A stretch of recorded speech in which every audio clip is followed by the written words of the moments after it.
This is part 3 in my little series talking about the fullness of God.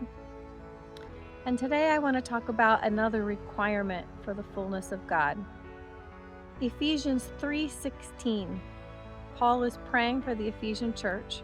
He prays that God would grant them, according to the riches of his glory, to be strengthened with power through his Spirit in their inner selves, so that Christ would dwell in their hearts through faith, and that they, the Ephesian church, or you, being rooted and grounded in love, would be able to comprehend with all the saints what is the width and the length and the height and the depth, and to know the love of Christ that surpasses all knowledge, that they, or you, would be filled up to all the fullness of God. So the end of that verse says, so that you may be filled with the fullness of God. So clearly everything preceding that is necessary. It's a requirement or a prerequisite to be filled with the fullness of God. So if we back up in that verse a little bit, what's the requirement? Love. Paul prayed that they would be rooted and grounded in love. So if we think of a tree or a bush, a plant that has roots, what does it mean that that plant is rooted? It's talking about where it's anchored, where it gets its nourishment.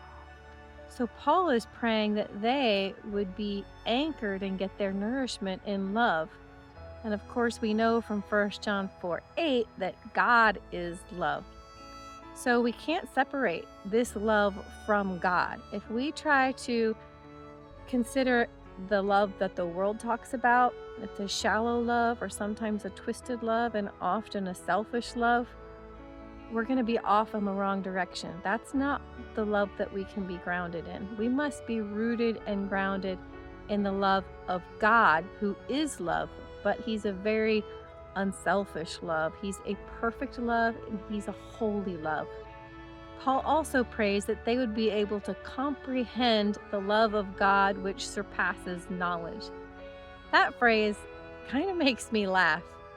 He is literally saying, we can't understand this. This is something that there's no way that we can comprehend it, but I'm praying that God will enable you to comprehend it anyway. We know that with God, nothing is impossible. So Paul is literally praying the impossible here.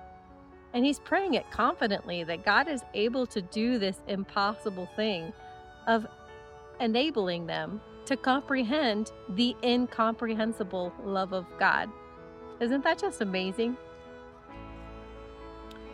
So that verse is saying that we have to be rooted in the love of God, and we have to be able to comprehend the incomprehensible love of God in order to be filled with the fullness of God.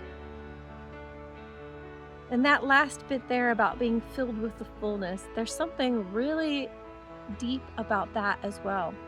Because not only are we talking about the fullness, the everything of God being in us, but it's also saying that we are filled with it.